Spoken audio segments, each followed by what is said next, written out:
ദൈവനാമത്തിന് മഹത്വമുണ്ടാവട്ടെ. കർത്താവിൽ പ്രിയ ദൈവമക്കളെ, ദൈവത്തിൻ്റെ കൃപയാൽ നമുക്ക് വീണ്ടും തിരുവചനം പഠിക്കുവാൻ ഈ സമയം ഈ സൂം പ്ലാറ്റ്ഫോമിൽ ദൈവം നമുക്ക് ഒരുക്കി തന്നതോർത്ത് ദൈവത്തെ സ്തുതിക്കാം, സ്തോത്രം ചെയ്യാം. നിങ്ങളേവരെയും ഈ പാഠപഠനത്തിലേക്ക് വീണ്ടും വരുന്നതിനായി കർത്താവ് യേശു ക്രിസ്തുവിൻ്റെ നിസ്തുല്യ നാമത്തിൽ വളരെ സ്നേഹത്തോടെ ഞാൻ സ്വാഗതം ആശംസിക്കുന്നു. കഴിഞ്ഞ 3 പാഠങ്ങൾ നമുക്ക് ഒന്നിച്ച് ചർച്ച ചെയ്യുവാൻ, പഠിക്കുവാൻ ദൈവം നമുക്ക് കൃപ തന്നു. 4ാമത്തെ പാഠത്തിലേക്ക് നമ്മൾ കടന്നു വരുന്നു. പുറപ്പാട് പുസ്തകത്തിൽ നാം പഠിക്കുമ്പോൾ ഏറ്റവും കൂടുതൽ നാം ശ്രദ്ധിക്കുന്നതും കൂടുതൽ നാം ചിന്തിക്കുന്നതും ഒരുപക്ഷെ നമ്മളെ അത്ഭുതപ്പെടുത്തുന്നതുമായ ഒരു കാര്യമാണ് 10 ബാധകൾ എന്നത്. ദൈവജനത്തെ വിട്ടയക്കുവാനുള്ള ദൈവിക പദ്ധതികളിൽ ഏറ്റവും പ്രധാനപ്പെട്ട ഒന്നായിട്ട് ഈ ബാധകൾ മാറുമ്പോൾ ആ ബാധകൾ അയച്ച ദൈവം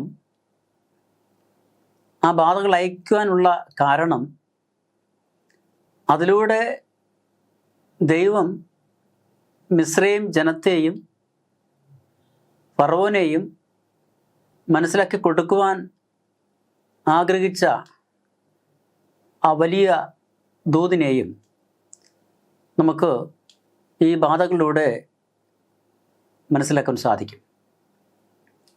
എന്തുകൊണ്ടാണ് ഇങ്ങനെ ഒരു മാർഗം ദൈവം സ്വീകരിച്ചത് എന്ന് നമ്മൾ ചിന്തിക്കുമ്പോൾ ദൈവത്തിൻ്റെ ചിന്ത എന്തായിരുന്നു എന്ന് നമുക്ക് മനസ്സിലാക്കാൻ കഴിയില്ല. എങ്കിലും നമുക്ക് ലഭിച്ചിരിക്കുന്ന തിരുവചനത്തിൻ്റെ വെളിച്ചത്തിൽ നമ്മൾ പഠിക്കുമ്പോൾ അത് ലക്ഷ്യം വെച്ചത് മറ്റ് ചില പ്രധാന കാര്യങ്ങളെ ആണ്. അപ്പോൾ നമുക്ക് ഈ പാഠം തുടർന്ന് പഠിക്കുമ്പോൾ മനസ്സിലാക്കാൻ സാധിക്കും. അപ്പം നമുക്ക് ഈ പാഠത്തിൻ്റെ ആമുഖത്തിലേക്ക് വരാം. അവിടെ ദൈവം മോശയോട് കൽപ്പന കൊടുത്തുകൊണ്ട് തന്നെ എൻ്റെ ജനത്തെ വിട്ടയക്കുക എന്ന് ഫറവോനോട് കൽപ്പിക്കുക എന്ന് മോശയോട് സംസാരിക്കുമ്പോൾ ആ കൽപ്പന ഫറവോനെ അറിയിക്കുവാനായിട്ട് മോശയും അഹരോനും ഫറവോൻ്റെ സന്നിധിയിൽ ചെന്ന് ഫറവോനോട് ദൈവം അല്ലെങ്കിൽ യഹോവ ദൈവം ഇങ്ങനെ പറയുന്നു, കൽപ്പിക്കുന്നു എന്ന് പറയുമ്പോൾ മുൻ പാഠങ്ങളിൽ അല്ലെങ്കിൽ തൊട്ട് കഴിഞ്ഞ പാഠത്തിൽ നമ്മൾ പഠിച്ചപ്പോൾ ചിന്തിച്ചതുപോലെ തന്നെ ഈ ജനത്തെ വിട്ടയക്കുവാൻ ഫറവോൻ അല്പം പോലും മനസ്സില്ല എന്ന് ദൃഢമായിട്ട് തന്നെ ഫറവോൻ ചിന്തിച്ചുകൊണ്ട് മോശയോടും അഹരോനോടും മറുപടി പറയുന്നത് നാം കണ്ടു. എന്നാൽ ഈ ആമുഖത്തിൽ ചിന്തിക്കുന്നത് എന്തുകൊണ്ടായിരിക്കാം ഫറവോൻ ഈ ജനത്തെ വിട്ടയക്കുവാൻ അല്ലെങ്കിൽ മനസ്സില്ലാത്തത്? ഒരർത്ഥത്തിൽ നാം ചിന്തിക്കുമ്പോൾ ഇസ്രായേൽ ജനം മിസ്രയീമിനൊരു ഭീഷണിയായിട്ട് പെരുകി വരുമ്പോൾ അവരെ ആ രാജ്യത്ത് നിലനിർത്തുന്നത് ഒരു തരത്തിൽ മിസ്രയീം ജനത്തിനും ആ മിസ്രയീം ഗവൺമെൻറ്റിനും അതൊരു വലിയ ഭീഷണിയാണ്, ആപത്താണ് എന്ന ഒരു തിരിച്ചറിവ് ഫറവോനുണ്ട്. അപ്പം അതുകൊണ്ട് അവരുടെ ജനസംഖ്യ വർദ്ധിക്കാതിരിക്കാനും അവർ ആരോഗ്യമുള്ളൊരു ജനതയായിട്ട് മാറുവാതിരിക്കാനും അവരുടെ മാനസികമായ സന്തോഷത്തെയും അവരുടെ ചിന്തകളെയും അവരുടെ സാമൂഹികപരമായ ജീവിത രംഗങ്ങളിൽ അവരൊരിക്കലും ഒരു സന്തോഷമോ സംതൃപ്തിയോ അനുഭവിക്കാതെ ഒരു അടിമ എന്ന ആ ഒരു അവസ്ഥ അവർക്കുണ്ട്. അതിലുപരിയായിട്ട് പൂർണ്ണമായിട്ട് അവരുടെ സ്വാതന്ത്ര്യത്തെ നിഷേധിച്ചുകൊണ്ട് ഒരു ശക്തമായ വരിഞ്ഞു മുറുക്കലിൻ്റെ അനുഭവത്തിൽ ഈ ജനം മിസ്രൈമിൽ കഴിഞ്ഞ് മിസ്രൈമിലെ ജനങ്ങൾക്ക് രാജ്യത്തിന് ആവശ്യമായ കാര്യങ്ങൾ പ്രവർത്തിപ്പാൻ അല്ലെങ്കിൽ ജോലി ചെയ്യുവാൻ അവരവിടെ നിലനിർത്തുക എന്നൊരു വലിയ ഉദ്ദേശം ഫറവോനുണ്ടായിരുന്നത് കൊണ്ട് തന്നെ ഈ ജനത്തെ പെട്ടെന്ന് വിട്ടയക്കുക എന്ന് പറയുമ്പോൾ അതുവരെ മിസ്രൈമിൽ നടന്നിരുന്ന അനേക തരത്തിലുള്ള ജോലി കാര്യങ്ങൾ അത് തുടർന്ന് നടത്തിക്കൊണ്ടു പോകാനുള്ള ഒരു പ്രതിസന്ധി ഫറവോൻ്റെ പക്ഷേ മുൻപിൽ കണ്ടിട്ടുണ്ടാവാം. ഈ ജനം എന്ന് പറയുന്നത് മിസ്രൈമിൽ ചെന്ന നാൾ മുതൽ പ്രായപൂർത്തിയാവുന്ന ഓരോ വ്യക്തികളും അവർക്ക് നൽകുന്ന ആ ജോലി തൊഴിൽ അവർ നിരന്തരമായിട്ട് ചെയ്തുകൊണ്ട് ആ രാജ്യത്തിന് ആവശ്യമായ സമ്പത്തിൻ്റെ അല്ലെങ്കിൽ വരുമാനത്തിൻ്റെ നല്ലൊരു ഭാഗം ഈ ജനത്തിൻ്റെ അധ്വാനത്തിൽ നിന്ന് ഉണ്ടായി വരുന്നു എന്ന് ഫറവോൻ മനസ്സിലാക്കുന്നത് കൊണ്ട് ഈ ജനത്തെ അത്ര പെട്ടെന്ന് ആ രാജ്യത്തിൽ നിന്ന് വിട്ടയക്കുവാൻ ഫറവോന് മനസ്സില്ല എന്നാണ് ഫറവോൻ ചിന്തിക്കുന്നതും. അതിൻ്റെ ആരംഭത്തിൽ അവരെ വിട്ടയക്കുകയില്ല എന്ന് പറയുമ്പോൾ ഈ ഒരു ചിന്തയും ഫറവോനെ ഭരിക്കുന്നുണ്ട്. മാത്രമല്ല, നമ്മൾ നേരത്തെ ചിന്തിച്ചതുപോലെ ഞാൻ അറിയാത്ത ഒരു ദൈവം പറഞ്ഞു എന്ന് പറഞ്ഞാൽ, അല്ലെ ഞാൻ അനുസരിക്കേണ്ടാത്ത ഒരു ദൈവം എന്നോട് സംസാരിക്കുവാൻ പറഞ്ഞു എന്ന് പറഞ്ഞാൽ, ആരുമല്ലാത്ത ഒരു സാധാരണ ഇസ്രയേലിലെ ഒരു പ്രജയായ സംസാരിക്കാൻ കഴിയാത്ത ഒരു വിക്കനായ മോശ വന്ന് എന്നോട് സംസാരിച്ചാൽ, അല്ലെ അവൻ്റെ സഹോദരൻ അവന് കൂട്ടുവന്ന് പറഞ്ഞാൽ എനിക്കത് കേൾക്കേണ്ട ഒരു കാര്യവുമില്ല എന്നുള്ള ഒരു പൂർണ്ണമായ അവഗണനയുടെയും നിഷേധത്തിൻ്റെയും ഒരു പ്രതികരണം കൂടിയാണ് ഫറവോൻ്റെ ഭാഗത്തുനിന്ന് ഉണ്ടായത് എന്ന് നമുക്കവിടെ ആമുഖത്തിൽ മനസ്സിലാക്കാൻ സാധിക്കും. ഈ ആഴ്ചയിലെ പാഠത്തിൻ്റെ മനഃപ്പാഠവാക്യം എടുത്തിരിക്കുന്നത് പുറപ്പാട് പുസ്തകം 9-ാം അധ്യായത്തിൻ്റെ 35-ാമത്തെ വാക്യമാണ്. അതെങ്ങനെയാണ് രേഖപ്പെടുത്തിയിരിക്കുന്നത്? യഹോവ മോശ മുഖാന്തരം അരുളി ചെയ്തിരുന്നത് പോലെ ഫറവോൻ്റെ ഹൃദയം കഠിനപ്പെട്ടു, ഫറവോൻ ഇസ്രായേൽ മക്കളെ വിട്ടയച്ചതുമില്ല എന്നാണ്. അപ്പോൾ ഫറവോൻ്റെ മനസ്സ് കഠിനപ്പെടുവാൻ എന്താണ് കാരണം? ഇപ്പോൾ നമ്മൾ അടുത്ത ഭാഗത്തേക്ക് കടന്നു വരുമ്പോൾ ദൈവവും ദൈവങ്ങളുമെന്ന് ഞായറാഴ്ച ഭാഗത്ത് രേഖപ്പെടുത്തിയിരിക്കുന്നു. അപ്പം ഇവിടെ ഒരു ദൈവവും ദൈവങ്ങളും എന്ന് പറയുമ്പോൾ എബ്രായരുടെ ദൈവവും മിസ്രൈമിലെ ദൈവങ്ങളും, ആ ദൈവവും ദൈവങ്ങളും തമ്മിലുള്ള ഒരു ഏറ്റുമുട്ടലാണ് നാം ഇവിടെ കാണുന്നത്. അത് മാത്രമല്ല, ഫറവോനും മിസ്രൈമിൽ ദേവന്മാരായി അല്ലെ ദേവന്മാരുടെ കൂട്ടത്തിൽ ഒരാളായിട്ട് തന്നെ കണക്കാക്കിയിരുന്നു എന്ന് നമ്മൾ മുൻപ് ചിന്തിച്ചിട്ടുണ്ട്. അപ്പോൾ അതുകൊണ്ട് തന്നെ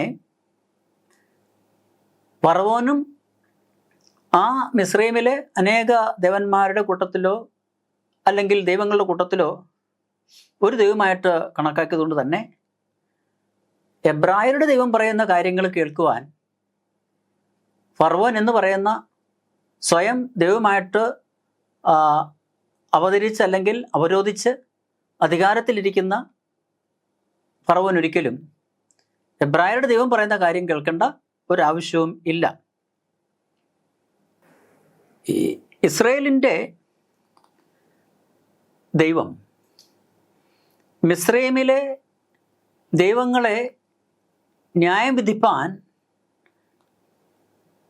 അവിടെ ഒരു അവസരമുണ്ടാകുകയും അതാണ് അവിടെ സംഭവിച്ചതെന്ന് സംഖ്യാപുസ്തകം 33-ാം അധ്യായത്തിൽ പറയുന്നുണ്ട്.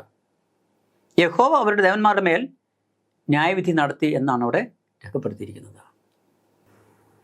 അപ്പോൾ ഏത് സൃഷ്ടിയുടെ മേലും ന്യായവിധി നടത്തുവാനുള്ള അധികാരം എബ്രായരുടെ ഇസ്രയേലിൻ്റെ ദൈവത്തിന് ഉണ്ട് എന്ന് മിസ്രൈമ്യരെ മനസ്സിലാക്കി കൊടുക്കുക. മിസ്രൈമ്യർ ദേവന്മാരുടെ കൂട്ടത്തിൽ ഒരു ദേവനായിട്ട് സ്വയം അവരോധിച്ച് കണക്കാക്കിയിരുന്ന ഫറവോനും അത് തിരിച്ചറിയുക എന്നത് ഏറ്റവും പ്രധാനപ്പെട്ടൊരു കാര്യമാണ്. ആ മിസ്രൈം സമൂഹത്തെ അവരുടെ വിശ്വാസത്തിൽ, അവരുടെ ജാതീയ സമ്പ്രദായങ്ങളിൽ, അവരുടെ തെറ്റായ ആചാരങ്ങളിൽ, അവരുടെ വിശ്വാസ പ്രമാണങ്ങളിൽ അവരെ നിലനിർത്തി പരിപാലിച്ചതിനെ പരിപോഷിപ്പിച്ച് കൊണ്ടുവന്നിരുന്നത് ജനങ്ങൾ മാത്രമല്ല, ഈ രാജകമായ അധികാരങ്ങളും രാജകമായ ആ ഇടപെടലുകളൊക്കെ ഉണ്ടായിരുന്നു എന്നത് നമുക്കറിയാം. അപ്പം അതുകൊണ്ട് തന്നെ ഈ രാജാക്കന്മാരുടെ സ്വാധീനം എന്ന് പറയുന്നതും രാജാക്കന്മാരുടെ തീരുമാനങ്ങൾ എന്ന് പറയുന്നതും അന്നത്തെ കാലത്ത് ഏത് സമൂഹത്തിനും ഏറ്റവും പ്രധാനപ്പെട്ടതായിരുന്നു. ഒരു കാലത്ത് രാജാക്കന്മാർ ദൈവത്തെ നിയോഗിക്കപ്പെട്ടവരാണെന്ന് വിശ്വസിച്ചിരുന്നൊരു കാലഘട്ടം ഉണ്ടായിരുന്നു.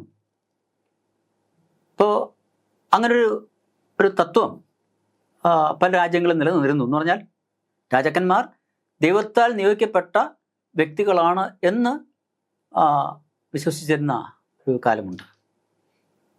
ഇപ്പോൾ വിശുദ്ധ വേദപുസ്തകവും പറയുന്നത് ഒരു അധികാരവും ദൈവത്താൽ അല്ലാതെ നൽകപ്പെടുന്നില്ല എന്നും പറയുമ്പോൾ ഇവിടെ വ്യത്യാസം എന്ന് പറയുന്നത് ആ അധികാരം നൽകപ്പെടുമ്പോൾ ആ അധികാരം എങ്ങനെ വിനിയോഗിക്കുന്നു എന്നതാണ്. അവിടെയാണ് വ്യത്യാസം ഉണ്ടാവുന്നത്.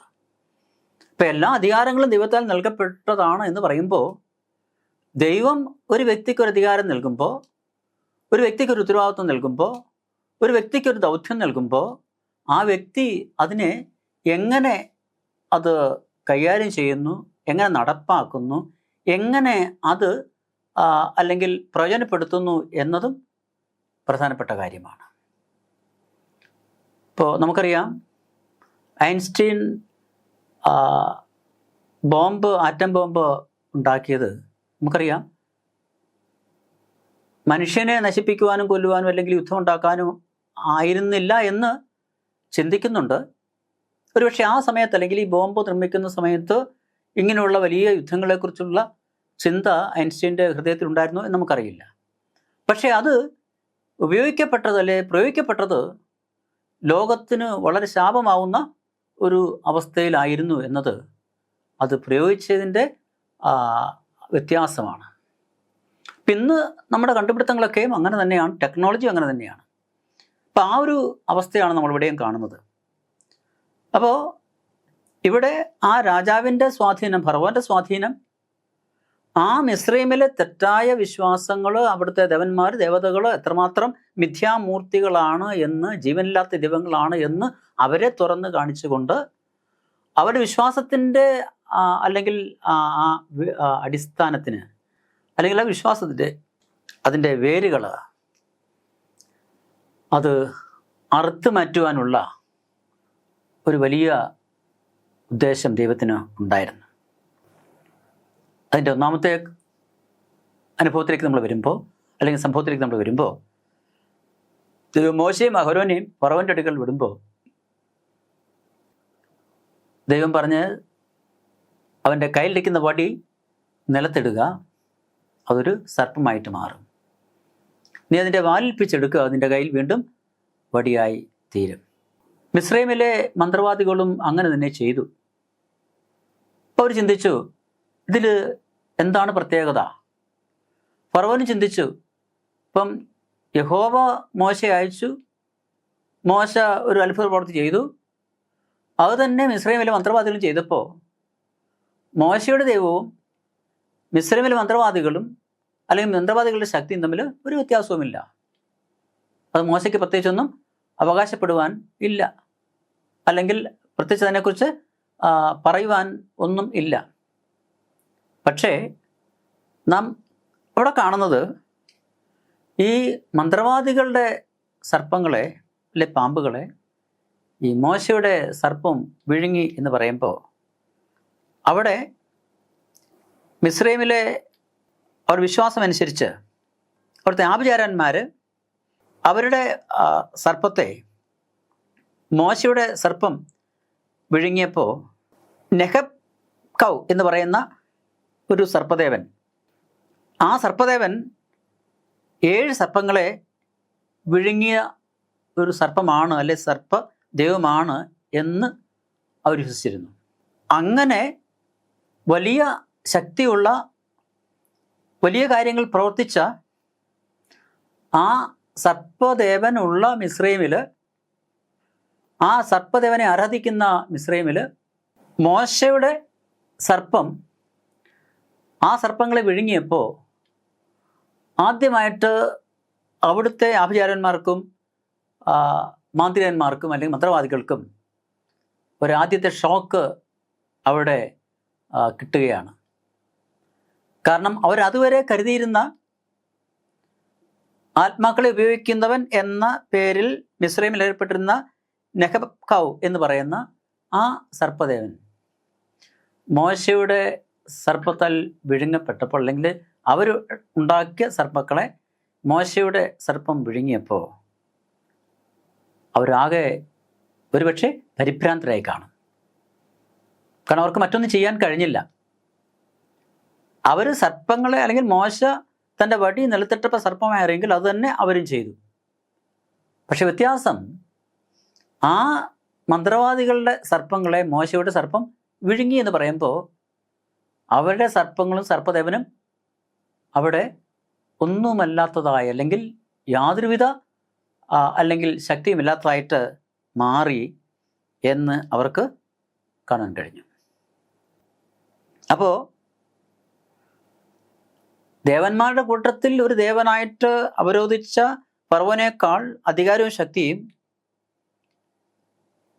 ദൈവത്തിൻ്റെ പ്രതിനിധിയായിട്ട് അവിടെ കടന്നു വന്ന മോശയ്ക്കുണ്ട് എന്ന് അവിടെ അവരുടെ മുമ്പിൽ തെളിയിക്കുവാൻ കഴിഞ്ഞത് ഏറ്റവും പ്രധാനപ്പെട്ട ഒരു കാര്യമാണ്. അപ്പം ആഭിചാരന്മാർക്കും മന്ത്രവാദികൾക്കും അവരുടെ ദേവനോ ദേവതകൾക്കോ ഇല്ലാത്ത ശക്തി മോശ എന്ന് പറയുന്ന ദൈവത്തിൻ്റെ പ്രതിനിധിയായിട്ട് കടന്നു വന്ന ഒരു മനുഷ്യനുണ്ട് എന്ന് തിരിച്ചറിയുമ്പോൾ അവിടെയാണ് ദൈവം അവരെ യഹോവ ആരാണെന്ന് ചിന്തിച്ച് തുടങ്ങുവാൻ പ്രേരിപ്പിക്കുന്നത്. അപ്പോൾ ഇങ്ങനെ ഫറവോന് ഹൃദയം കഠിനമാക്കിക്കൊണ്ട് ഇസ്രായേൽ ജനത്തെ വിട്ടയക്കില്ല എന്ന് തീരുമാനം എടുക്കുവാൻ കാരണം ഇങ്ങനെയുള്ള തെറ്റായ വിശ്വാസങ്ങളും അവിടുത്തെ ആചാരങ്ങളും ഫറവോൻ്റെ മേൽ നിയന്ത്രണം കൊണ്ടുവന്നതുകൊണ്ടും സ്വാധീനം ചെലുത്തിയത് കൊണ്ടുമാണ്.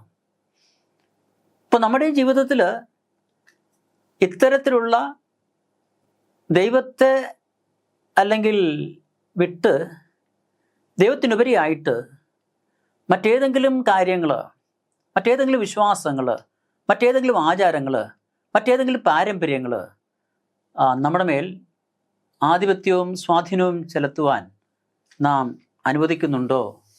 അല്ലെ നാം അങ്ങനെ നമ്മുടെ ജീവിതത്തിൽ അങ്ങനെയുള്ള പ്രവർത്തനങ്ങൾ അല്ലെങ്കിൽ രീതി ഉണ്ടോ എന്ന് നമ്മൾ മനസ്സിലാക്കേണ്ടത് ആവശ്യമാണ്. തുടർന്ന് നമ്മൾ അടുത്ത ഭാഗത്തേക്ക് വരുമ്പോൾ കാണുന്നത് ഫറവോൻ്റെ ഹൃദയം കഠിനമാക്കിയത് ആരാണ് എന്നാണ്. ജൂലൈ 21 തിങ്കളാഴ്ച ഭാഗത്തേക്ക് നമ്മൾ വരുമ്പോൾ നാം അവിടെ കാണുന്നത് അതാണ്. ഈ പുറപ്പാടിൽ ഫറവോൻ്റെ ഹൃദയം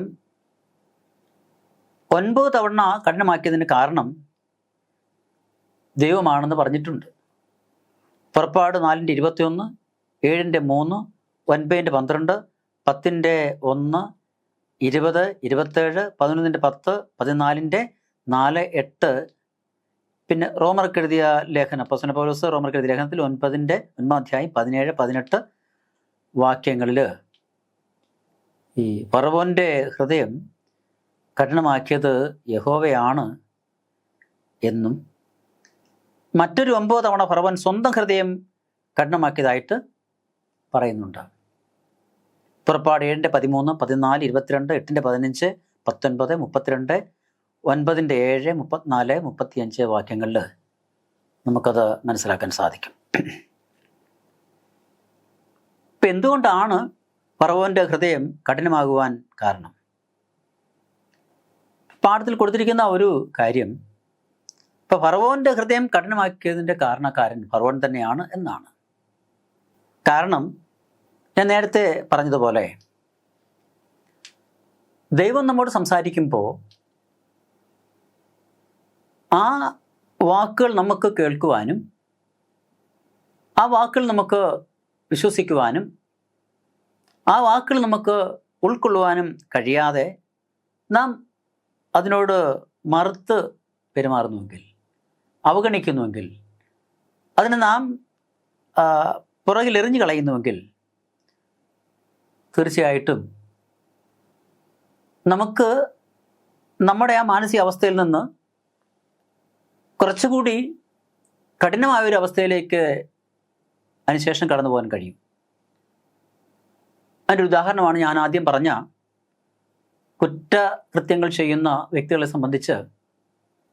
ആ കുറ്റകൃത്യങ്ങളിൽ പശ്ചാത്തപിച്ച് ആ പ്രവൃത്തി ഉപേക്ഷിച്ച് നല്ലവരാകുന്നതിന് പകരമായിട്ട് അനേക വ്യക്തികൾ ആ പ്രവൃത്തിയിൽ അല്ലെങ്കിൽ ആ ഒരു തെറ്റായ പ്രവൃത്തി തുടരുന്നതായിട്ട് നമുക്ക് കാണുവാൻ സാധിക്കും.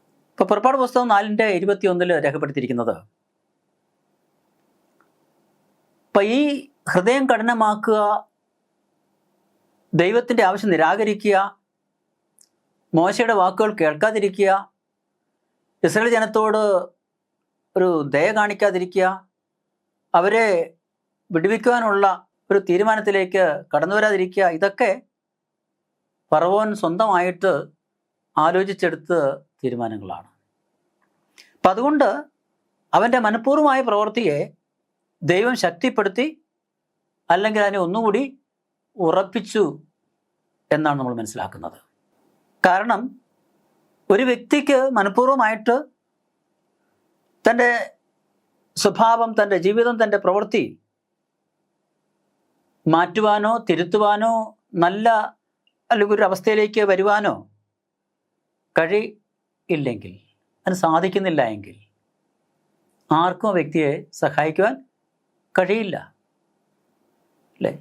സാധാരണ ഈ മദ്യപിക്കുന്ന ആൾക്കാർ, അല്ലെങ്കിൽ പൂർണ്ണമായിട്ട് മദ്യപാനത്തിന് അടിമകളായിട്ടുള്ള ആൾക്കാർ, അവർക്കൊക്കെ ഒരുപക്ഷെ ഭവിക്കുന്നത് ഇതുപോലെയുള്ള കാര്യങ്ങളാണ്.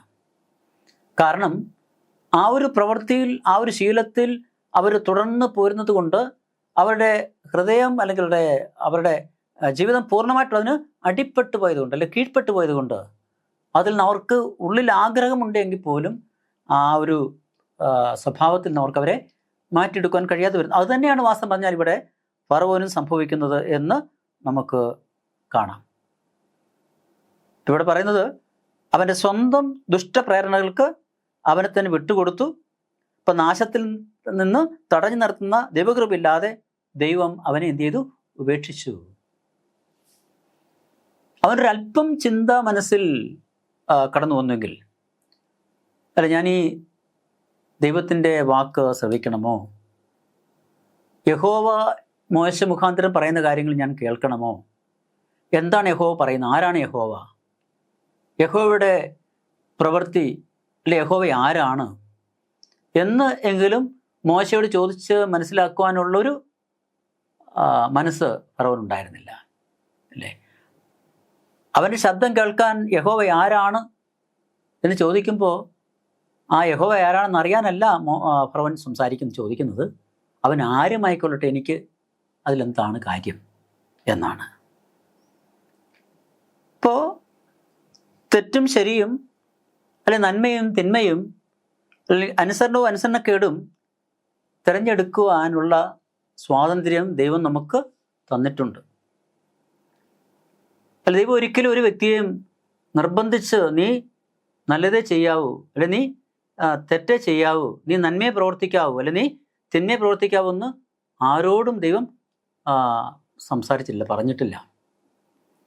ഇപ്പൊ തെരഞ്ഞെടുപ്പിന്റെ സ്വാതന്ത്ര്യം അല്ലെങ്കിൽ നാം സാധാരണ പറയുന്ന പോലെ വിവേകം അല്ലെങ്കിൽ തിരിച്ചറിവ് എന്ന് പറയുന്ന ഒരു പ്രത്യേകത മനുഷ്യന് മാത്രം ദൈവം നൽകിയിട്ടുള്ളത് അത് മനസ്സിലാക്കി ജീവിക്കുവാനും തിരഞ്ഞെടുക്കുവാനും തീരുമാനങ്ങൾ എടുക്കുവാനും ആണ്. അപ്പം അത് ശരിയായി വിനിയോഗിക്കുന്നില്ല എങ്കിൽ, ആ ഒരു കഴിവ് ശരിയായി നമ്മൾ പ്രയോജനപ്പെടുത്തുന്നില്ല എങ്കിൽ, അതിൻ്റെ പരിണിത ഫലങ്ങൾ എന്തായിരുന്നാലും അതിന് ഉത്തരവാദി ദൈവമല്ല, നാം തന്നെയാണ്. അപ്പം അതുകൊണ്ട് ഫറവോനെ സംബന്ധിച്ചും സംഭവിച്ചത് അത് തന്നെയാണ്. ഇവിടെ ഒരു ഉപമ പറയുന്നുണ്ട്. കുറച്ച് വെണ്ണയും കുറച്ച് കളിമണ്ണും ഒരിടത്ത് വെച്ച് അതിന്മേൽ സൂര്യപ്രകാശം അടിക്കുമ്പോൾ അതിനെന്ത് സംഭവിക്കുന്നു? നമുക്കറിയാം, സൂര്യപ്രകാശം അടിച്ചാൽ വെണ്ണ ഉരുകിപ്പോകും. പക്ഷേ കളിമണ്ണ് എന്ത് ചെയ്യും? അത് കുറച്ചുകൂടി കട്ടിയായിത്തീരും, അല്ലേ? അത് ഉറച്ച് കട്ടിയായിത്തീരും. അതിന്മേൽ അടിക്കുന്ന സൂര്യൻ്റെ പ്രകാശം ഒന്ന് തന്നെയും അതിൻ്റെ ചൂട് ഒന്ന് തന്നെയും, അല്ലെങ്കിൽ അതിന് അനുഭവപ്പെടുന്ന ചൂടും ഒന്ന് തന്നെയാണ്. പക്ഷേ ഒന്ന് അലിഞ്ഞു പോവുകയും മറ്റൊന്ന് കട്ടിയാകുകയും ചെയ്യുന്നു. അത് അതിൻ്റെ നേച്ചർ അങ്ങനെ ആയതുകൊണ്ടാണ്. അപ്പോൾ ഫറവോനെ സംബന്ധിച്ച് ഫറവോൻ്റെ നേച്ചർ തന്നെ തിരുത്തുവാനോ മറ്റുള്ളവർ സംസാരിക്കുന്നത് കേൾക്കുവാനോ ദൈവം സംസാരിക്കുന്നു പറയുമ്പോൾ അതിന് ചെവി കൊടുക്കുവാനോ അല്ലെങ്കിൽ തന്നോട് ആവശ്യപ്പെട്ട കാര്യം ചെയ്യേണ്ടതാണോ ചെയ്യണമോ എന്ന് പോലും ചിന്തിക്കുവാനുള്ള മനസ്സ് അവിടെ ഫറവോൻ കാണിക്കുന്നില്ല. അപ്പം അതുകൊണ്ട് ഈ പാഠത്തിൽ നാം മനസ്സിലാക്കുന്നത് ഫറവോൻ്റെ ഹൃദയം ദൈവം കഠിനമാക്കാൻ കാരണം ഫറവോൻ തന്നെ തൻ്റെ ഹൃദയത്തെ കഠിനപ്പെടുത്തിയത് കൊണ്ടാണ്. മറിച്ച് ഫറവോൻ തൻ്റെ മനസ്സിനെ കഠിനമാക്കാതെ കുറച്ചുകൂടി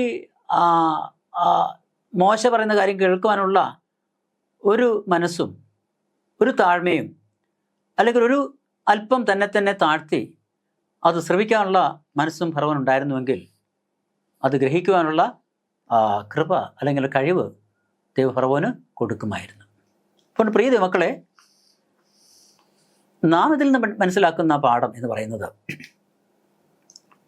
നമ്മുടെ ജീവിതത്തിൽ പലപ്പോഴും ഇങ്ങനെയുള്ള അവസരങ്ങൾ അവസ്ഥകൾ കടന്നു വരുമ്പോൾ, നമ്മുടെ ജീവിതത്തിൽ തെറ്റുകൾ കടന്നു വരുമ്പോൾ, കുറവുകൾ കടന്നു വരുമ്പോൾ, ബലഹീനതകൾ കടന്നു വരുമ്പോൾ, ദൈവത്തിൻ്റെ പരിശുദ്ധാത്മാവ് നമ്മോട് അതിനെക്കുറിച്ച് സംസാരിക്കുന്നുവെങ്കിൽ, നമ്മോട് ഇടപെടുന്നുവെങ്കിൽ, ആ തെറ്റുകൾ നമ്മളെ ബോധ്യപ്പെടുത്തുന്നുവെങ്കിൽ, തീർച്ചയായും നാം അതിനെ തിരുത്തുവാനും ദൈവത്തിൻ്റെ ആലോചന സ്വീകരിപ്പാനും നമ്മുടെ ദൈവസന്നിധിയിൽ താഴ്ത്തി ഏൽപ്പിക്കുവാനും നമുക്ക് മനസ്സുണ്ടെങ്കിൽ, തീർച്ചയായും നമുക്ക് ദൈവ കൃപയിൽ ദൈവത്തിൻ്റെ ആലോചന പ്രകാരം നമുക്ക് മുൻപോട്ട് പോകുവാൻ കഴിയും.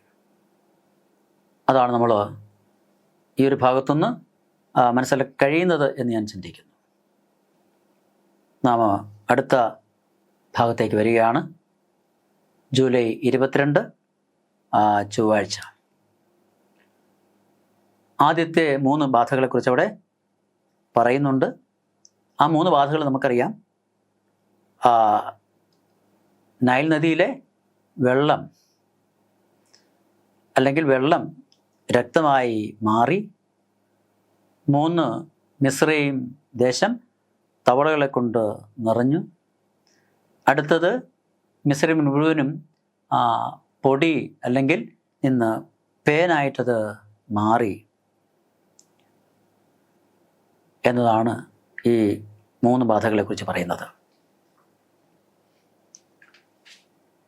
ഇതിൽ നാം മനസ്സിലാക്കുന്ന ഒരു കാര്യം, ഈ മിസ്രൈമിലെ 10 ബാധകൾ എന്ന് പറയുന്നത് ഞാൻ നേരത്തെ സൂചിപ്പിച്ചതുപോലെ മിസ്രൈമിലെ ജനതയെ അല്ലെങ്കിൽ ജനങ്ങളെ ലക്ഷ്യം വെച്ചല്ല, ജനങ്ങൾക്ക് എതിരെയുമല്ല, അല്ലെങ്കിൽ ജനങ്ങളെ നശിപ്പിക്കാനുമല്ല ദൈവം ഈ ബാധകളെ മിസ്രൈമിൽ അയക്കുവാനിടയായി തീർന്നത്. മറിച്ച് അവരുടെ ദൈവങ്ങളെ, ദേവന്മാരെ, ദേവതകളെ ലക്ഷ്യം വെച്ചാണ് ഈ ബാധകൾ നൽകപ്പെട്ടത് എന്ന് നമുക്ക് മനസ്സിലാക്കാൻ സാധിക്കും. ഈ ഓരോ ബാധകളും മിസ്രൈമിൽ സംഭവിച്ചപ്പോൾ ഫറവോൻ്റെ ചിന്താഗതിയും ഫറവോൻ അതിനെ വിലയിരുത്തിയതും ഫറവോൻ്റെ പ്രതികരണവും എന്തായിരുന്നു? എന്നാൽ ജനത്തിൻ്റെ അവസ്ഥയും ജനത്തിൻ്റെ പ്രതികരണവും, പ്രത്യേകിച്ച് നമ്മൾ മുൻപോട്ട് കടന്നു വരുമ്പോൾ രാജാവിൻ്റെ അല്ലെങ്കിൽ സേവകരും അല്ലെങ്കിൽ ഉപദേശകരുമൊക്കെ അവസാന സമയത്തേക്ക് കടന്നു വരുമ്പോൾ വളരെ അസ്വസ്ഥരായിക്കൊണ്ട് ഒരു പരിധിവരെ വാസ്തവം പറഞ്ഞ രാജാവിനെ തള്ളിപ്പറയാനോ അല്ലെങ്കിൽ ഒറ്റപ്പെടുത്തുവാനുള്ള ഒരു ചിന്താഗതിയിലേക്ക് അങ്ങനെ വരെ അവർ കടന്നു വരുന്നതായിട്ട് നമ്മളിവിടെ കാണുന്നുണ്ട്. ഈ വെള്ളം രക്തമായി മാറി എന്ന് പറയുമ്പോൾ മിസ്രൈമിൽ ഏറ്റവും പ്രധാനപ്പെട്ട നദിയാണ് നൈൽ നദി എന്ന് പറയുന്നത്, ഈജിപ്തിലെ. അപ്പോൾ അവരുടെ ഒരു രക്തധമനിയാണ്, അല്ലെങ്കിൽ ഒരു ജീവൻ്റെ നദിയാണ് നൈൽ എന്ന് പറയുന്നത്. അതിനൊരു ദേവനുണ്ടായിരുന്നു, ഹാപ്പി എന്ന് പറഞ്ഞാൽ നമ്മുടെ ഇംഗ്ലീഷ് വാക്ക് ഹാപ്പി അല്ല, ഹാപ്പി എന്നാണ് ആ ദേവൻ്റെ പേര്. അപ്പോൾ മിസ്രൈമിലെ ജനങ്ങൾ ഏറ്റവും കൂടുതൽ അവരുടെ ജീവിതത്തിനും ജീവൻ നിലനിർത്തുവാനും കൃഷിക്കും മറ്റു കാര്യങ്ങളും ഉപയോഗിച്ചിരുന്നത് ഈ നൈൽ നദിയിലെ വെള്ളമാണ്. അപ്പോൾ അവരെ സംബന്ധിച്ച് അവരുടെ ഈ നൈൽ നദിയുടെ ദേവനായ ഹാപ്പി അവർക്ക് ധാരാളമായിട്ട് വെള്ളം കൊടുക്കുകയും ആ വെള്ളം കൊണ്ട് അവർ ഉപജീവനം കഴിക്കുകയും കൃഷി ചെയ്യുകയും അവർ ജീവൻ നിലനിർത്തുകയും ആ മിസ്രൈം സമ്പൽ സമൃദ്ധമായ ഫലഭൂയിഷ്ഠമായ ഒരു പ്രദേശമായിട്ട് അല്ലെങ്കിൽ നിലനിൽക്കുകയും ചെയ്യുന്നു. അതിൽ ഏറ്റവും പ്രധാനപ്പെട്ട കാരണം ഈ നൈൽ നദിയുടെ സാന്നിധ്യം തന്നെയാണ്. അപ്പോൾ ഒന്ന്, അവരുടെ നിലനിൽപ്പിൻ്റെ ആധാരമെന്ന് അവർ കരുതിയിരുന്ന നൈൽ നദിയും അതിലെ വെള്ളവും അതിൻ്റെ ദേവനെയും ആദ്യമായിട്ട് ഒന്ന് ഏറ്റുമുട്ടുക. നമ്മൾ നേരത്തെ കണ്ടു, സർപ്പം മിസ്രൈമിലെ മന്ത്രവാദികളുണ്ടാക്കിയ സർപ്പങ്ങളെ മോശയുടെ സർപ്പം വിഴുങ്ങിയപ്പോൾ ഒന്ന് സ്തബ്ധരായിട്ട്, ഷോക്കായിട്ട് അവിടുത്തെ മന്ത്രവാദികളും ആഭിചാരന്മാരും നിൽക്കുവാനിടയെ തീർന്നു. ഇപ്പം ഇവിടെ അവർ മനസ്സിലാക്കുന്നത്, ഇപ്പം അവരുടെ ജീവൻ്റെ ആധാരം ഈ നദിയും ഈ ദേവനും ആണ്. അവരുടെ ഭക്ഷണവും വെള്ളവും അവരുടെ ജീവൻ്റെ നിലനിൽപ്പൊക്കെയും അതുതന്നെയാണ്. അപ്പോൾ നാം വിശുദ്ധ വചനത്തിൽ പഠിക്കുമ്പോഴും നാം കാണുന്നത് ദൈവം തൻ്റെ സൃഷ്ടി നടത്തുമ്പോൾ ഭൂമിക്ക് മേൽ വെള്ളം ഉണ്ടായിരുന്നു. അപ്പോൾ വെള്ളത്തിൻ്റെ സാന്നിധ്യം നമുക്ക് ആദ്യം മുതൽ കാണുവാൻ സാധിക്കും. എന്നാൽ ഇവിടെ ഈ നൈൽ നദിയിലെ വെള്ളം രക്തമായിട്ട് മാറ്റപ്പെടുമ്പോൾ ഈ നൈൽ നദിയുടെ ദേവനായ ഹാപ്പിക്ക് ഈ ഒരു മാറ്റത്തിൽ, സംഭവത്തിൽ ഒന്നും പ്രവർത്തിക്കുവാൻ കഴിഞ്ഞില്ല എന്ന് പറയുമ്പോൾ ജീവൻ നൽകുവാനോ ജീവൻ സംരക്ഷിക്കുവാനോ ആ ഹാപ്പി എന്ന് പറയുന്ന നൈൽ നദിയുടെ ദേവന് കഴിഞ്ഞില്ല, അല്ലെ കഴിയില്ല എന്ന് അവിടെ ഫറവോനും മറ്റ് ജനങ്ങളും കാണുന്നു. പക്ഷെ ആ ഒരു സംഭവം ഉണ്ടാകുമ്പോൾ നമുക്കറിയാം ഫറവോൻ്റെ ചിന്താഗതിക്ക് മാറ്റമൊന്നുമില്ല. ഈ മാറ്റമൊന്നുമില്ലാതെ നിൽക്കുന്നതിൻ്റെ കാരണം ഞാൻ നേരത്തെ പറഞ്ഞത് തന്നെയാണ്. ഇതുപോലെയുള്ള ഓരോ വിശ്വാസ സ്തംഭങ്ങളെ, അവരുടെ എന്ന് പറഞ്ഞാൽ അന്ധവിശ്വാസത്തിൻ്റെ സ്തംഭങ്ങളെ തച്ചുടയ്ക്കുക എന്നത് ഓരോന്നോരോന്നായിട്ട്, വാസ്തവത്തിൽ ദൈവത്തിന് ഒരൊറ്റ പ്രവൃത്തിയിൽ ഇതൊക്കെ സാധിക്കാമായിരുന്നു. പക്ഷേ അങ്ങനെ വരുമ്പോൾ ഈ ഓരോ, അല്ലെങ്കിൽ അവർ കരുതിയിരുന്ന, വിശ്വസിച്ചിരുന്ന, അല്ലെങ്കിൽ ആരാധിച്ചിരുന്ന ഇങ്ങനെയുള്ള മിഥ്യാമൂർത്തികളായ ഓരോന്നിൻ്റെയും തകർച്ച, നാശം അത് കാണുമ്പോഴാണ്, അല്ലെങ്കിൽ കാണിച്ചു കൊടുത്തുകൊണ്ട് ഫറവോൻ്റെ നിലനിൽപ്പ്, അല്ലെങ്കിൽ ഫറവോൻ്റെ വിശ്വാസം, അല്ലെ ഫറവോൻ്റെ ചിന്താഗതി, അതിനെ മാറ്റുവാൻ, അല്ലെങ്കിൽ മാറ്റിക്കൊണ്ടുവരുവാൻ, തകർക്കുവാൻ, അതിനെ അല്ലെങ്കിൽ നശിപ്പിക്കുവാൻ ദൈവം ഘട്ടം ഘട്ടമായിട്ട് ഈ ബാധകൾ ഓരോന്നായി വരുത്തി എന്ന് നമ്മൾ മനസ്സിലാക്കുന്നു. അടുത്ത ബാധ എന്ന് പറയുന്നത് തവളയാണ്. നമുക്കറിയാം, നൈൽ നദിയിൽ മുഴുവനും അതുപോലെ മിസ്രൈം ദേശം മുഴുവനും തവളകൾ കൊണ്ട് നിറയുവാൻ ഇടയായി തീർന്നു. മോശ കൽപ്പിച്ചു പറഞ്ഞ്. ഇപ്പം മിസ്രൈമിൽ ഏറ്റവും കൂടുതൽ ഭയപ്പെടുകയും അറപ്പട കാണുകയും ചെയ്തിരുന്നതാണ് തവള എന്ന് പറയുന്നത്. അപ്പോൾ അതുകൊണ്ട് തന്നെ ഈ ഒരു കാര്യം സംഭവിച്ചതിൽ തീർച്ചയായും ഒരു ദൈവികമായ ഇടപെടലുണ്ട് എന്ന് അവർക്ക് ചിന്തിക്കുവാൻ ചെറിയൊരു അവസരം അവിടെ ലഭിക്കുകയാണ്. കാരണം ഈ തവള എന്ന് പറയുന്നത് ഏറ്റവും കൂടുതൽ അറപ്പും വെറുപ്പും ഭയവും ഉണ്ടായിരുന്ന ഒരു ജീവിയാണ്. അപ്പം അവിടെയും ഈ ഒരു കാര്യം സംഭവിക്കുമ്പോൾ ഈ മന്ത്രവാദികൾക്കോ അല്ലെങ്കിൽ അവിടുത്തെ ആഭിചാരന്മാർക്കോ അവർ പ്രത്യേകമായിട്ടൊന്നും ചെയ്യുന്നില്ല. അതിനെ മാറ്റുന്നതും മോശ തന്നെ കൽപ്പിച്ച് ഫറവോൻ മോശയോട് പറയുന്നു. ഇപ്പം ഇങ്ങനെയുള്ള ഓരോ ബാധകൾ വരുമ്പോഴും ഫറവോൻ പെട്ടെന്ന് ഒരു ഭയചകിതനായിട്ട്, അല്ലെങ്കിൽ പെട്ടെന്നൊരു അല്ലെങ്കിൽ മനസ്സിലൊരു ചിന്ത ഉണ്ടായിട്ട് മോശയോട് പറയുന്നു, നിന്റെ ദൈവത്തോട് അപേക്ഷിക്കുക, നിന്റെ ദൈവത്തോട് പറയുക എന്ന് പറയുമ്പോൾ വീണ്ടും അതിനുശേഷം ആ പഴയ അവസ്ഥയിൽ തന്നെ ഫറവോൻ മടങ്ങി വരുന്ന നാട്ടിൽ, തിരികെ വരുന്ന നാട്ടിൽ നമുക്ക് കാണാം. മൂന്നാമത്തെ ബാധ എന്ന് പറയുന്നത്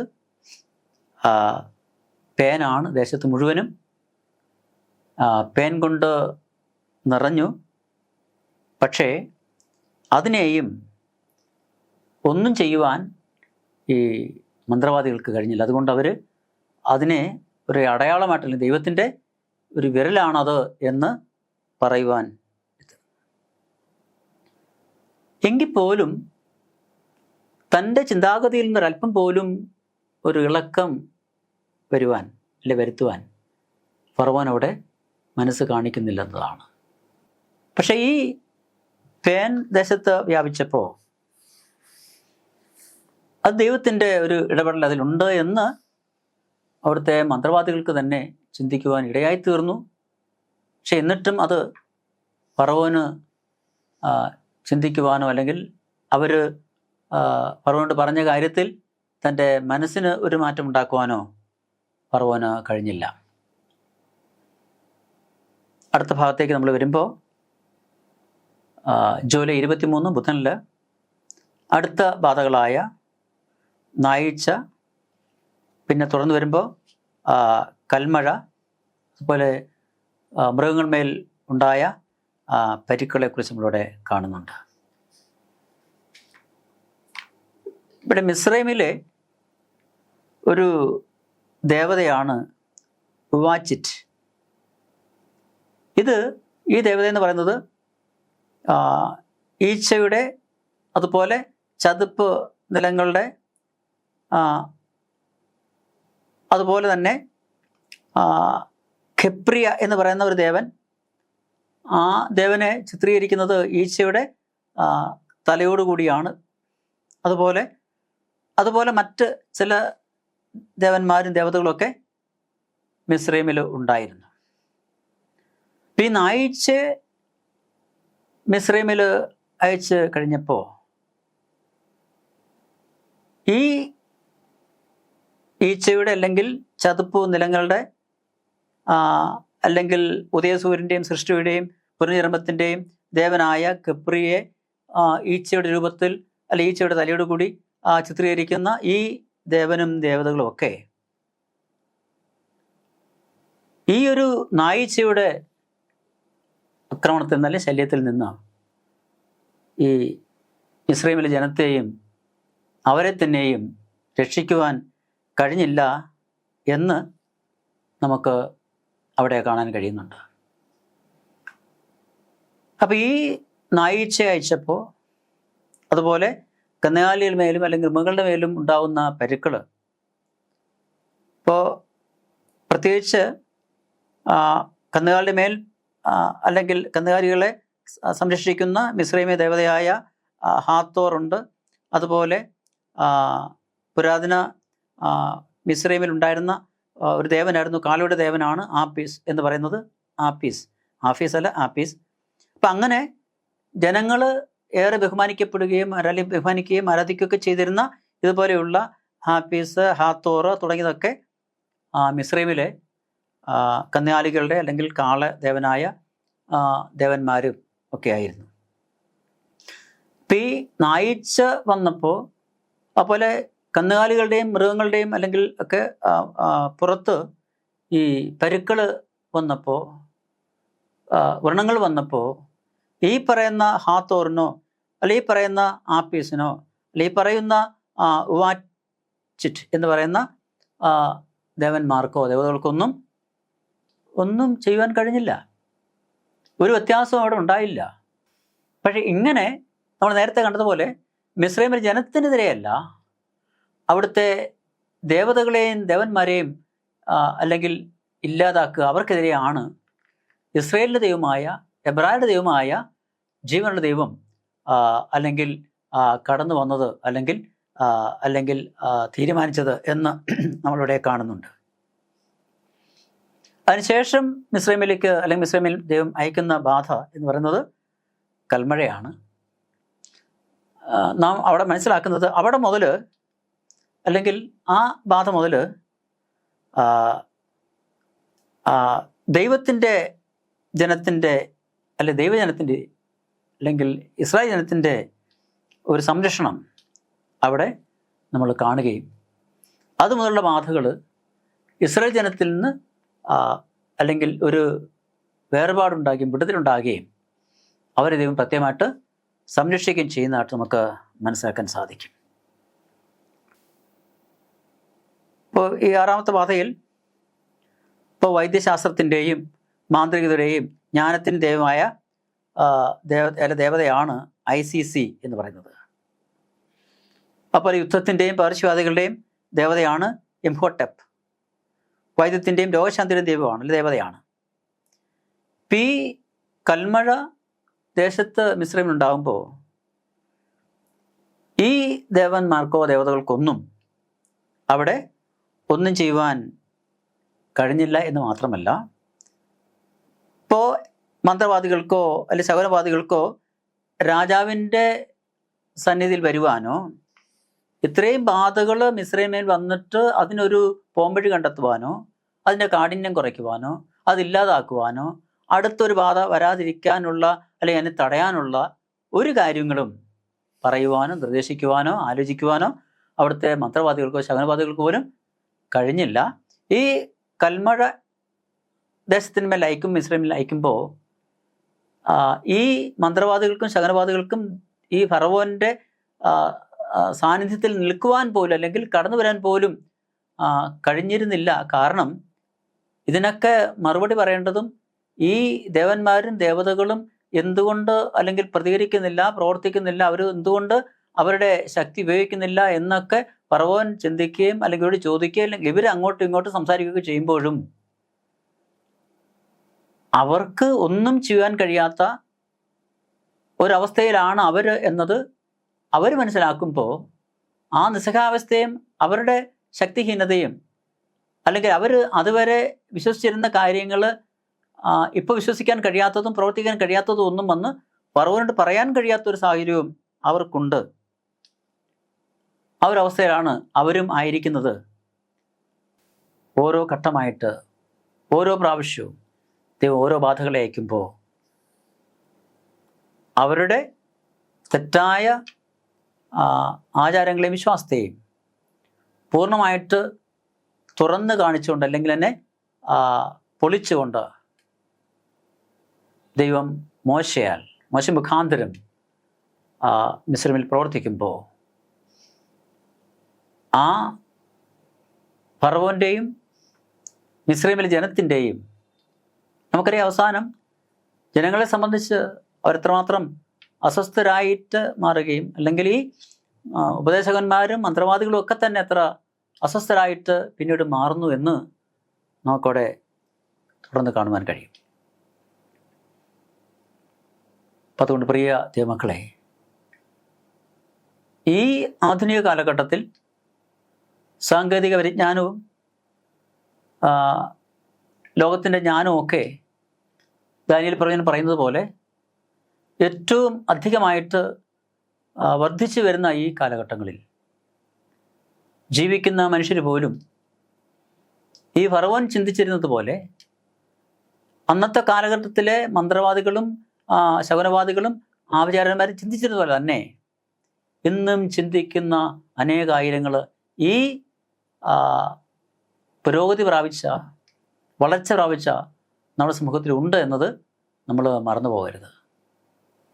അത്തരത്തിലുള്ള വിശ്വാസങ്ങളെയും അത്തരത്തിലുള്ള തെറ്റായ ആരാധനകളെയും അങ്ങനെയുള്ള ആരാധന മൂർത്തികളെയും ഒരുപക്ഷെ ഇത്തരത്തിലുള്ള അനുഭവങ്ങൾ നമ്മൾ കാണും, അല്ലെങ്കിൽ ഇത്തരത്തിലുള്ള സംഭവങ്ങൾ നമ്മൾ പഠിക്കുകയും വായിക്കുകയും ചെയ്യുമ്പോൾ ഇന്നത്തെ കാലഘട്ടത്തിലും ഇത് പല അല്ലെങ്കിൽ വ്യക്തികളുടെ ജീവിതങ്ങളിലും സമൂഹങ്ങളിലും ആവശ്യമാണ് എന്ന് നമുക്ക് മനസ്സിലാക്കാൻ സാധിക്കും. കാരണം ഏറ്റവും സാങ്കേതികമായും വിദ്യാഭ്യാസമായിട്ടും ഒക്കെ വളർന്നു എന്ന് പറഞ്ഞ എത്ര സമൂഹങ്ങളിൽ ഇതുപോലെയുള്ള ആചാരങ്ങളും തെറ്റായ രീതികളും തെറ്റായ അല്ലെങ്കിൽ ആരാധന മൂർത്തികളെയൊക്കെ വെച്ച് ആരാധിക്കുകയും വിശ്വസിക്കുകയും തങ്ങളുടെ ജീവൻ ആധാരം അതാണ് എന്ന് ചിന്തിക്കുകയും ചെയ്യുന്ന ജനങ്ങൾ ഇന്ന് ലോകത്ത് ധാരാളമായിട്ടുണ്ട്. അതിനെ അല്ലെങ്കിൽ ഒരു മാറ്റം വരുത്തുവാൻ ഇന്നത്തെ നമ്മുടെ ഈ ലോകത്തിലെ ടെക്നോളജിക്കോ അല്ലെങ്കിൽ മറ്റ് ശാസ്ത്രീയ കണ്ടുപിടുത്തങ്ങൾക്കോ ഒന്നും അതിനൊരു മാറ്റം വരുത്തുവാൻ അല്ലെങ്കിൽ കഴിഞ്ഞിട്ടില്ല എന്നതും നാം മനസ്സിലാക്കേണ്ട ഒരു കാര്യമാണ്. അപ്പോൾ അതുതന്നെയാണ് നമ്മളിവിടെ കാണുന്നത്. നമ്മൾ അടുത്ത ഭാഗത്തേക്ക് വരുമ്പോൾ ജൂലൈ 24 വ്യാഴം വരുമ്പോൾ അവിടെ തുറന്നുള്ള ബാധകളായ ആലിപ്പഴം, അതുപോലെ വെട്ടുക്കിളികൾ, അന്ധകാരം, ഇവ മിസ്രൈമിൽ സംഭവിക്കുന്നു അല്ലെങ്കിൽ കടന്നു വരുന്നു. അപ്പോൾ അതിൽ ഒന്നാമത്തെ ഭാഗം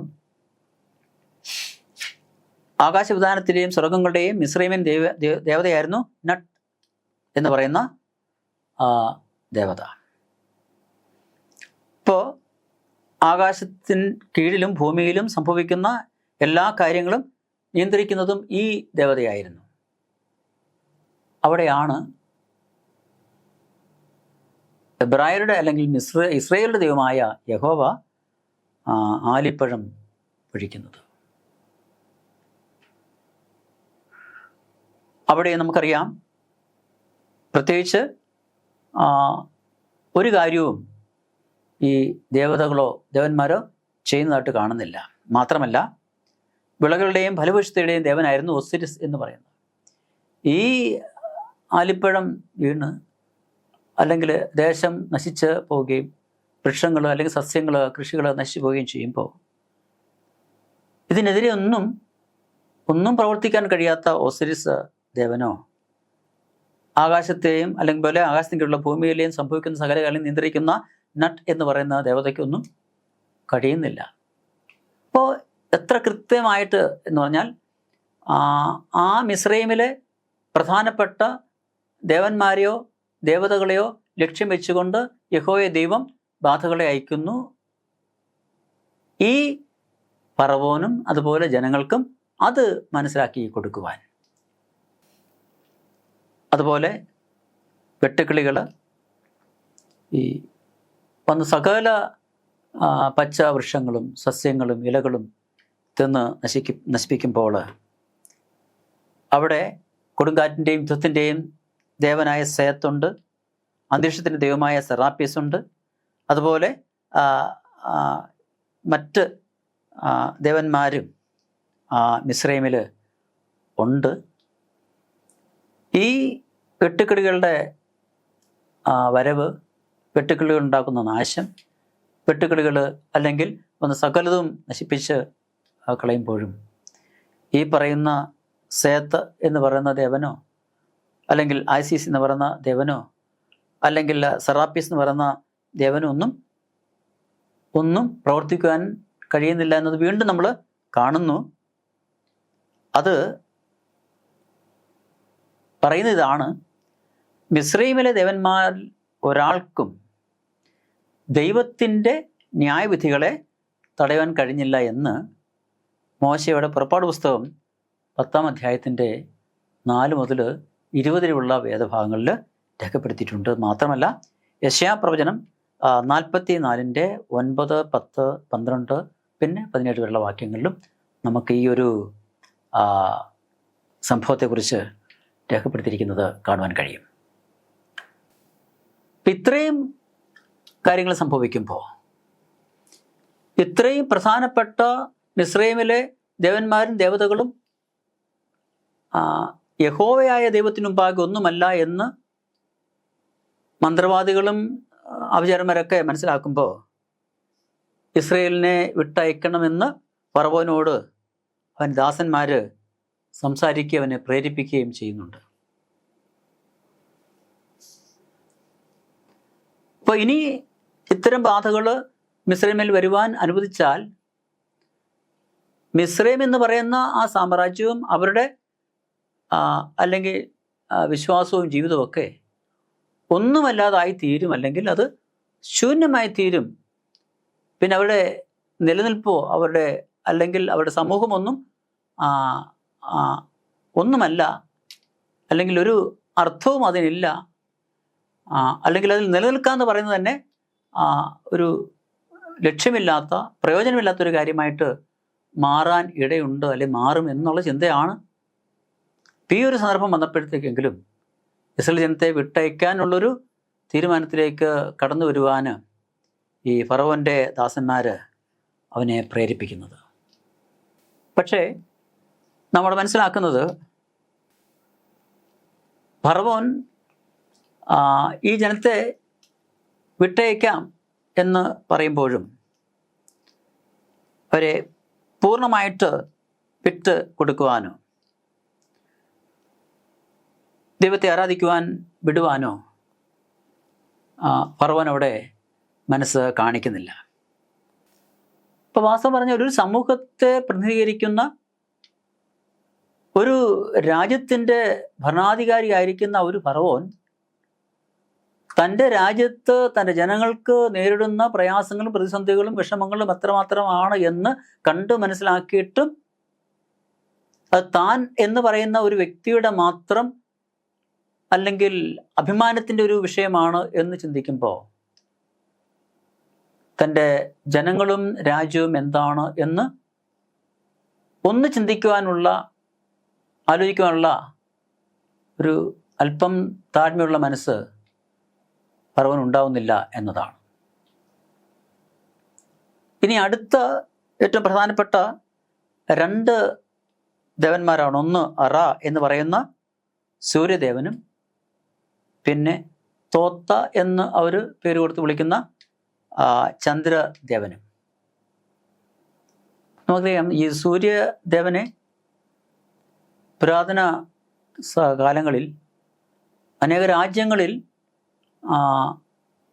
ദേവനായിട്ട് അല്ലെങ്കിൽ ദൈവമായിട്ട് ആരാധിച്ചിരുന്നു എന്ന് നാം കേട്ടിട്ടുണ്ട്. ഇപ്പോൾ സൂര്യനെ ദേവനായിട്ട് അനേക രാജ്യങ്ങളിൽ അനേക സംസ്കാരങ്ങളിൽ ആരാധിച്ചിരുന്നു. അതുപോലെ തന്നെ മിസ്രൈമിലും സൂര്യനെയും ചന്ദ്രനെയും ആരാധിച്ചിരുന്നു. സൂര്യൻ എന്ന് പറയുന്നത് അറ എന്ന ദേവനും ചന്ദ്രൻ എന്ന് പറയുന്നത് തോത്ത എന്ന് പറയുന്ന ദേവനുമായിരുന്നു. നാം കാണുന്ന ഏറ്റവും അല്ലെങ്കിൽ ഒടുവിലത്തെ അല്ലെങ്കിൽ അന്ത്യബാധയ്ക്ക് തൊട്ടു മുമ്പുള്ള ബാധയാണ് കൂരിരുൾ അല്ലെങ്കിൽ അന്ധകാരം എന്ന് പറയുന്നത്. അപ്പോൾ നമ്മൾ പല പ്രധാനപ്പെട്ട ദേവന്മാരെയും ദേവതകളെയും കണ്ടു അല്ലേ? നദിയുടെ, കൃഷിയുടെ, സമാധാനത്തിൻ്റെ, അല്ലെങ്കിൽ ആകാശത്തിൻ്റെ, അല്ലെങ്കിൽ വിളകളുടെ, മൃഗങ്ങളുടെ, അങ്ങനെ ഒത്തിരി ദേവന്മാരെയും ദേവതകളെയും കണ്ടു. ഇവിടെയൊക്കെ ദൈവം തൻ്റെ ബാധകളെ അയച്ച് ഈ ദേവന്മാരും ദേവതകളും എന്താണ് എന്ന് അവിടെ നാം കാണുകയുണ്ടായി. അവസാനത്തെ പ്രധാനപ്പെട്ട 2 ദേവന്മാരാണ് സൂര്യനും ചന്ദ്രനും. ഈ മിസ്രയീമിന്മേൽ വലിയ അന്ധകാരം വരുമ്പോൾ, മൂടുമ്പോൾ, ഇസ്രായേൽ ജനം, നമുക്കറിയാം, നമ്മൾ നേരത്തെ ചിന്തിച്ചല്ലോ, 6ാമത്തെ ബാധകൾ മുതൽ ദൈവം തൻ്റെ ജനത്തെ അതിൽ നിന്ന് സംരക്ഷിച്ചു എന്ന്.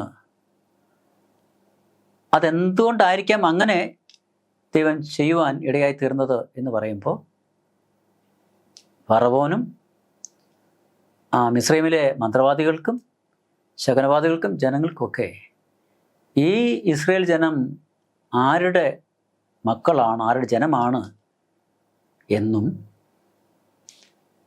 അവരെങ്ങനെ സംരക്ഷിക്കപ്പെട്ടു എന്നും ചിന്തിക്കുവാനുള്ള വലിയ ഒരു വഴി അല്ലെങ്കിൽ ഒരു മുഖാന്തരം അവിടെ ദൈവം കൊടുക്കുകയാണ്. ഈ അന്ധകാരം മിസ്രയീമിൻ്റെ മേൽ വന്ന് അല്ലെങ്കിൽ മൂടുമ്പോൾ ഈ പറയുന്ന ഏറ്റവും പ്രധാനപ്പെട്ട 2 ദേവന്മാരായ റായും തോത്തയും, സൂര്യദേവനും ചന്ദ്രദേവനും, ഒരു വെളിച്ചവും അവർക്ക് നൽകിയില്ല എന്നാണ് കാണുന്നത്. അപ്പം ആകാശത്തെയും നക്ഷത്രങ്ങളെയും ചന്ദ്രനെയും സൂര്യനെയും ഉണ്ടാക്കിയ ദൈവം അന്ധകാരം അയച്ചപ്പോൾ മിസ്രയീമിലെ സൂര്യദേവനും ചന്ദ്രദേവനും നിഷ്പ്രഭമായിപ്പോയി. ഇപ്പോൾ ദൈവത്തിന് വചനം നൽകിയിരിക്കുന്നത് അത് പഠിച്ച് അല്ലെങ്കിൽ വായിച്ച് നാം ആയിരിക്കുന്ന അവസ്ഥയിൽ നിന്ന് പുറത്തു വരുവാനും നമ്മുടെ ജീവിതങ്ങളെ ഈ വചനത്തിന് അനുരൂപമാക്കിക്കൊണ്ട് നമ്മളെ അല്ലെങ്കിൽ ഒരു പുതിയ അനുഭവത്തിലേക്കും ഒരു പുതിയ സൃഷ്ടിയിലേക്കും മാറ്റുവാനും ഈ അഖിലാണ്ടത്തെ സൃഷ്ടിച്ച ദൈവത്തിൻ്റെ വിളി ശ്രദ്ധിച്ചുകൊണ്ട്, ആഹ്വാനം ശ്രദ്ധിച്ചുകൊണ്ട്, ദൈവത്തിൻ്റെ ദൂതുകൾ അല്ലെങ്കിൽ പ്രവാചകന്മാരാലും അപ്പോസ്തലന്മാരാലും നൽകപ്പെട്ടിട്ടുള്ള ദൈവത്തിൻ്റെ തിരുവചനങ്ങൾ, പ്രവചനങ്ങൾ, അത് നാം പഠിച്ചുകൊണ്ട് ഈ സംഭവങ്ങളൊക്കെ രേഖപ്പെടുത്തിയിരിക്കുന്നത് യഹോവയെ ദൈവത്താൽ നടത്തപ്പെട്ടതാണ് എന്ന്, ഈ വചനം രേഖപ്പെടുത്തിയിരിക്കുന്നത് ദൈവത്തിൻ്റെ പരിശുദ്ധാത്മാവിൻ്റെ അല്ലെങ്കിൽ ശക്തി കൊണ്ടാണ് എന്നും നാം മനസ്സിലാക്കുമ്പോൾ എത്രമാത്രം സ്വീകാര്യമായ, വിശ്വസനീയമായ, അവലംബിക്കാൻ കഴിയുന്ന, ആശ്രയിക്കാൻ കഴിയുന്ന വചനങ്ങളാണ് എന്ന് തിരിച്ചറിഞ്ഞുകൊണ്ട് ഈ നാളുകളിൽ അനേകരെ ഈ മാറ്റമില്ലാത്ത വചനത്തിൻ്റെ ദൂതുകളെ മനസ്സിലാക്കി കൊടുത്തുകൊണ്ട് നിരർത്ഥകമായ, അർത്ഥശൂന്യമായ അല്ലെങ്കിൽ അന്ധവിശ്വാസങ്ങളിൽ, അന്ധകാരത്തിൻ്റെ അല്ലെങ്കിൽ പിടിയിൽ കഴിയുന്ന, പാപത്തിൻ്റെ നിയന്ത്രണത്തിൽ കഴിയുന്ന അനേകരെ അത്ഭുത പ്രകാശത്തിലേക്ക് വഴി നടത്തുവാൻ തക്കവണ്ണം ഈ വചനം പഠിക്കുന്ന നാം ഓരോരുത്തരും ഈ സമൂഹത്തിൽ ദൈവത്തിൻ്റെ ദൂതുവാഹരായി നിന്നുകൊണ്ട് വെളിച്ചം നൽകി അന്ധകാരത്തിൽ നിന്ന് ആ പ്രകാശത്തിലേക്ക് അനേകരെ കൂട്ടിക്കൊണ്ട് ദൈവിക രക്ഷയുടെ ആ വഴിയിൽ അവരെയും കൂട്ടി നടത്തുവാൻ ദൈവം നമുക്കൊരുക്കുന്ന ഒരു വലിയ പ്രത്യാശയുടെ ആ അനുഭവത്തിലേക്ക് അവരെയും പങ്കാളികളാക്കുവാൻ ഇങ്ങനെയുള്ള അവസരങ്ങൾ നാം പ്രയോജനപ്പെടുത്തിക്കൊണ്ട് ജീവിപ്പാൻ തക്കവണ്ണം ദൈവം നമ്മളെ ഓരോരുത്തരെയും സഹായിക്കട്ടെ എന്ന് പ്രാർത്ഥിച്ചുകൊണ്ട് നാം ഈ ആഴ്ചയിലെ പാഠം ഇവിടെ ഉപസംഹരിക്കുന്നു. ഈ പാഠം പഠിക്കുന്ന, ഇത് ശ്രവിക്കുന്ന, തുടർന്ന് പഠിക്കുന്ന, ഇതിനെ വിശകലനം ചെയ്യുന്ന എല്ലാ ദൈവത്തിൻ്റെ മക്കളെയും മത സഭ വിശ്വാസ ഭേദമില്ലാതെ ദൈവജനം പഠിക്കുവാൻ താല്പര്യം കാണിക്കുന്ന, അത് വായിക്കുവാൻ താല്പര്യം കാണിക്കുന്ന, ഒരു അല്പസമയം അത് ശ്രവിക്കുവാൻ മനസ്സ് കാണിക്കുന്ന എല്ലാ ദൈവത്തിൻ്റെ മക്കളെയും ദൈവം ധാരാളമായിട്ട് അനുഗ്രഹിക്കട്ടെ. അവിടെ സമാധാനത്താൽ നിറയ്ക്കട്ടെ.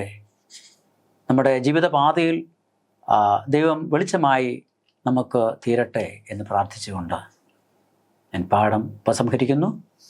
ദൈവം നമ്മളേവരെയും അനുഗ്രഹിക്കുമാറാവട്ടെ. നമുക്ക് കണ്ണുകളെ അടയ്ക്കാം, പ്രാർത്ഥിക്കാം. അടിയങ്ങളെ സ്നേഹിക്കുന്ന ഞങ്ങളുടെ വാഴ്ത്തപ്പെട്ട കർത്താവേ, നല്ല ദൈവമേ, മനോഹരമായ ഈ ഒരു പാഠം അടിയങ്ങൾക്ക് പഠിക്കുവാനുള്ള അവസരം കർത്താവ് നൽകി തന്നല്ലോ. അടിയങ്ങൾ ഈ പാഠം പഠിക്കുകയും ചിന്തിക്കുകയും ചെയ്യുന്നത് അടിയങ്ങളുടെ ബുദ്ധിയും ജ്ഞാനവും കൊണ്ടല്ല കർത്താവേ. ദൈവത്തിൻ്റെ വചനത്തിലൂടെ പരിശുദ്ധാത്മാവടിങ്ങൾക്ക് വെളിവാക്കി തരുന്ന ദൂതുകളെ അത് ചിന്തിപ്പാനും ശ്രവിപ്പാനും അത് അടിയങ്ങൾക്ക് സംസാരിപ്പാനും ദൈവം അടിയങ്ങളെ സഹായിക്കുന്നു എന്ന് അടിയങ്ങൾ വിശ്വസിച്ചുകൊണ്ട് മിസ്രൈമിലെ ബാധകളെ ദൈവം അയച്ചത് എന്തിന് ആണ് എന്ന് പാഠത്തിൽ അടിയങ്ങൾ പഠിച്ചതുപോലെ ഇന്ന് അടിയങ്ങളുടെ ലോകത്തിൽ അനേക സമൂഹങ്ങൾ ഇതേ അവസ്ഥയിലും സാഹചര്യത്തിലും നിലനിൽക്കുന്നുണ്ട് എന്ന് അടിയങ്ങൾക്ക് തിരിച്ചറിയുവാനും അത്തരം സമൂഹങ്ങളെ, മനുഷ്യരെ കർത്താവിൻ്റെ സ്നേഹത്തിലും ദൈവത്തിൻ്റെ ദിവ്യപ്രകാശത്തിലും നയിക്കുവാനും ആനയിക്കുവാനും ആകർഷിക്കുവാനും പ്രകാശത്തിൻ്റെ മക്കളായി ഈ സമൂഹത്തിൽ ജീവിക്കുവാനും കർത്താവിൻ്റെ വാഗ്ദത്തങ്ങൾ അടിയുറച്ചുകൊണ്ട് ഓരോ ദിവസവും അടിയങ്ങൾക്ക് ജീവിപ്പാനും അടിയങ്ങൾ ഓരോരുത്തരും കർത്താവ് സഹായിക്കണം. ഈ പാഠപഠനത്തിൽ സംബന്ധിച്ച എല്ലാ നിൻ്റെ കുഞ്ഞുങ്ങളെയും അവിടുന്ന് വ്യക്തികളായി, കുടുംബങ്ങളായി, സഭയായി, സമൂഹമായി അവിടുന്ന് കർത്താവ് അനുഗ്രഹിക്കുകയും പരിപാലിക്കുകയും ചെയ്യണം. അടിയങ്ങളെല്ലാവരും കർത്താവ് അവിടുത്തെ കൃപയിൽ സൂക്ഷിച്ചു കൊള്ളണം. വീണ്ടും അടിയങ്ങളെ പ്ലാറ്റ്ഫോമിൽ കണ്ടുമുട്ടുന്നവരെയും അവിടുത്തെ ദിവ്യകൃപയാൽ അടിയങ്ങളെ പരിപാലിക്കണം, വഴി നടത്തണം. മാനവമഹത്വവും കർത്താവെ അവിടെ എടുക്കണം. എല്ലാം അടിയങ്ങൾക്ക് ജീവനെ തന്ന യേശുവിൻ്റെ നാമത്തിൽ ചോദിക്കുമ്പോൾ കൃപയുടെ കേൾക്കണം. നല്ല ദൈവമേ, ആമേൻ.